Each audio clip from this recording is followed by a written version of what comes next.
So ngayon naman, i-implement naman natin yung code natin, ng Verilog code natin para sa 2-bit comparator, 'di ba? So para yon is create na naman tayo ng another Verilog module natin and pangalanan na natin comparator, 2-bit, okay? And pagdating dito, siyempre module ulit, comparator, 2-bit, sorry, and yung ating mga input, 'di ba? At saka output, natin, i-assign na natin or maglagay na tayo ng mga parameter natin dito for input and output, diba? So sa 2-bit comparator, syempre kailangan natin doon ng dalawang input na 2 bits. Diba? Dalawang input na yung kanilang bits is 2 bits, diba? Yung kanilang capacity, kumbaga. So, sabihin natin yung input A natin, input B, and then kailangan natin ng tatlong output dito, diba? So, output natin para sa equal, if equal yung AB natin, di ba? So, sabihin natin, pangalanan na lang nito na EE, uh, AAB, diba? AEB, yan. A equal B, ano, di ba? And kapag mataas yung yung yung ating A sa B, so A greater than B, ano, saka kapag less than yung A sa B, A less than B. So, yan yung mga possible na maging output, di ba? Pag i-compare natin yung dalawang input natin. So, okay na yan. Ngayon, i-assign natin, di ba? If anong mga nila, if they are input or output. So, if of course, yung AB natin, input yan. So, input, and 2-bit input yan, 2 bits input. So, 1 is to 0. Or, yan, from 0 to 1, di ba? So, 2 yung index niya. 2 bits, for 2 bits. And A saka B, okay? And then another output, diba? Output ng AE para dito sa AEB, AGB at saka ALB. Okay? So AB, AGB, ALB. Okay?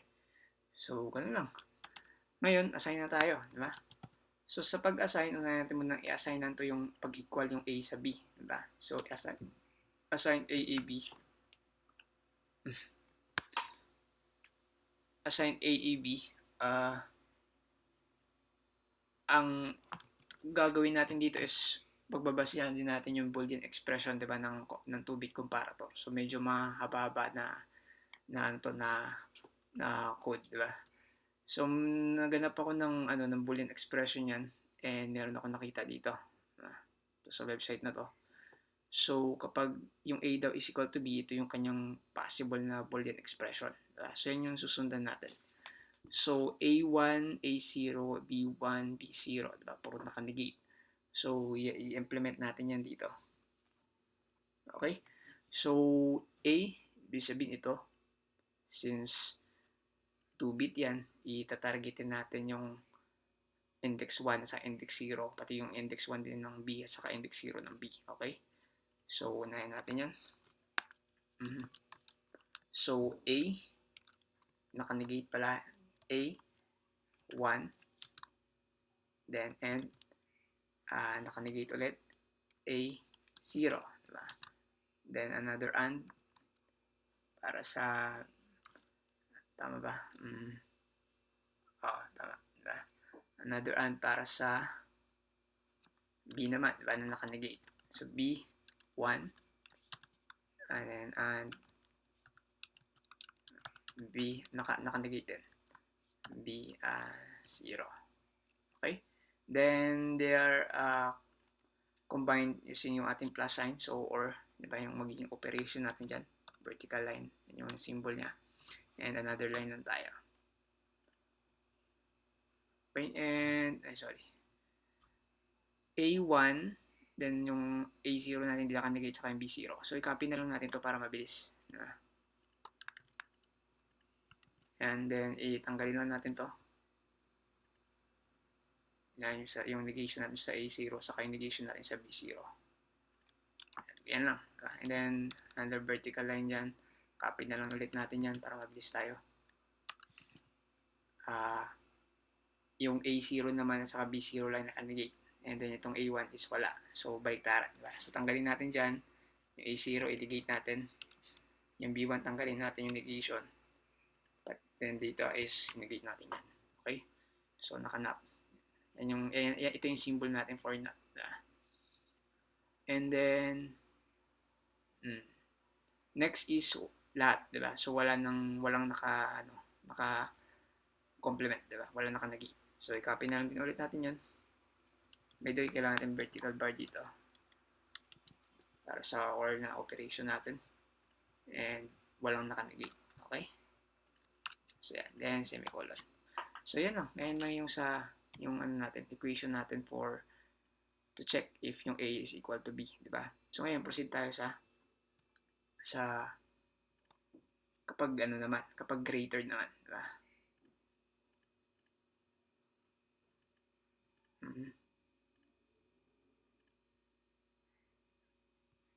Ngayon. Kapag greater naman. Diba? So, assign sa AGB. And yung ating susunod na equation dyan is ito. Itong side na to. So, A0, B1, B0. So, yung B1 sa B0 naka-negate. Diba? So, ganun lang din. A0 and naka-negate ang B1. B1 and naka-negate ang B0. Okay? A0, B1, B0 plus na OR gate. So, ayan. And A1 saka B1. Okay? So, naka-negate yung A1 then naka-negate yung B1. So, and naka-negate ang B1. Okay? Then, another OR. Ayan. Siguro para mabilis, copy na lang natin to sa taas na to. Takaba ng video. Then, A1, A0, yung B0 lang yung naka-negate, diba? So, A1, A0. So, A1, palitan natin to ng A0. Then, naka-negate na BO. Okay? Na B0, I mean. So, A0, B1, B0. A0, B1, B0. Okay? So, A1, B. A1, and A0, B0. Okay? So, yan lang. Semicolon. Then, next na panghuli natin i-assign is kapag less than naman yung A sa B. ALB. Diba? A less than B. So, ito medyo mababa ito. I mean, ito lang din pala. May silang. So, copy na lang natin to. Sa taas na to. Para mabilis tayo. Paste natin. Then, modify na lang natin. So, yung A1, A0 naka-negate. Diba? A1. So, A1 yan. Then, in-negate natin. Saka A0. Naka-negate din. Then, B0. Okay? So, ito, tanggalin natin negation yan. So, B0. And then, plus A1, naka-negate, saka B1. So, A1, naka-negate yan. And B1, na hindi naka-negate. Hindi naka-not. And A0 na naka-not. So, palitan natin ito ng A0. And, ina-not natin dito sa unahan niya. Yan. At saka, B1, saka B0. So, palitan natin ito ng B1 and B0. Okay? So, yan lang. Okay yan. Then, end module na natin. Okay? So, save natin. Tingnan natin kung walang error. Okay? Nag-save naman. So, ngayon, itatest na natin kung tama rin yung kinode natin na yun. Sub-circuit, itong comparator 2-bit. Okay? Send na buo natin. Ngayon, add tayo ng input. So, again, yung A at saka B natin, 2 bits input yan, ha. So, kailangan natin ng yung bit width natin is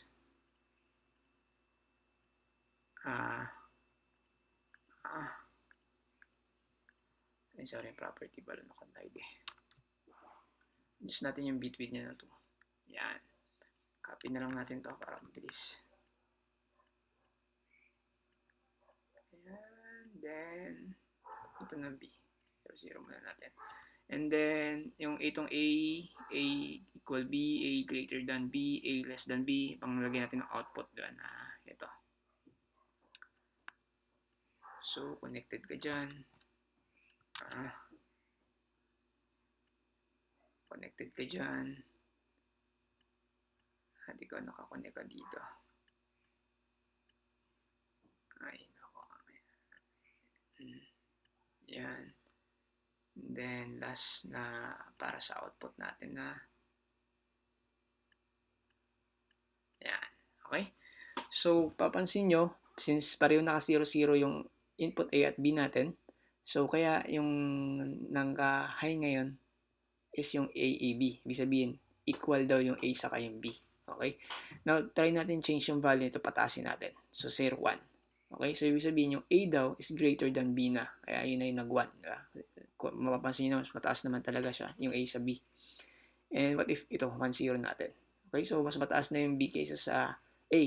Kaya, sabi nito yung A daw is less than B. Okay?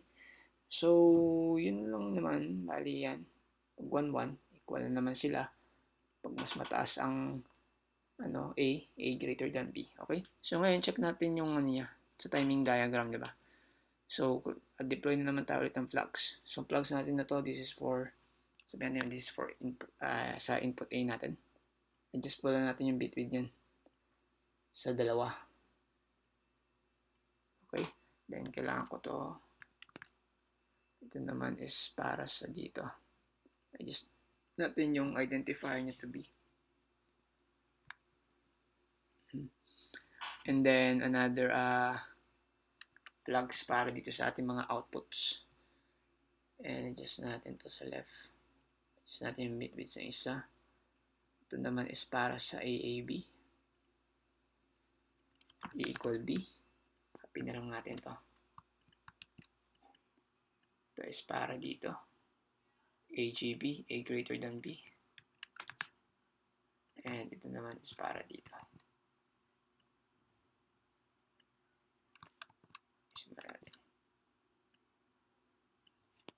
A less than B. Yan. Okay? So, check natin sa timing diagram. Yan. So, yan yung niya, ang kanilang yan. Nakikita niyo itong AGB. So, yung AGB natin ngayon, mapapansin niyo mataas, diba? Ibig sabihin naka-high, which is correct. Naka-1, diba? And yung AEB natin, naka-baba, low, low. And pag nag-change tayo dito, pansinin niyo yung waveform natin. Yan. Adjust lang natin to. Mas maganda sana kung sa test bench to para automated na yung testing. Diba? But, yun nga, medyo mahaba kasi yung video kung pati yun mag-code tayo para doon. Okay? So, yan. Post natin. So, as you can see, yung AGB natin, yan, nag-high, diba? Nung nag-change yung ating B, diba? From 0x1. So, yun. Mas kaya yung A is greater than B, diba? So, mas mataas daw yung A compared sa B. Okay? And ito ngayon, yung current na status natin is A less than B. And nandito, ito yung pinakalas na changes sa ating waveform, diba? And mapapansin nyo yung ALB is tumaas, diba? Ibig sabihin nag-high, which is ibig sabihin naka-receive siya ng high na yung output niya is high, diba?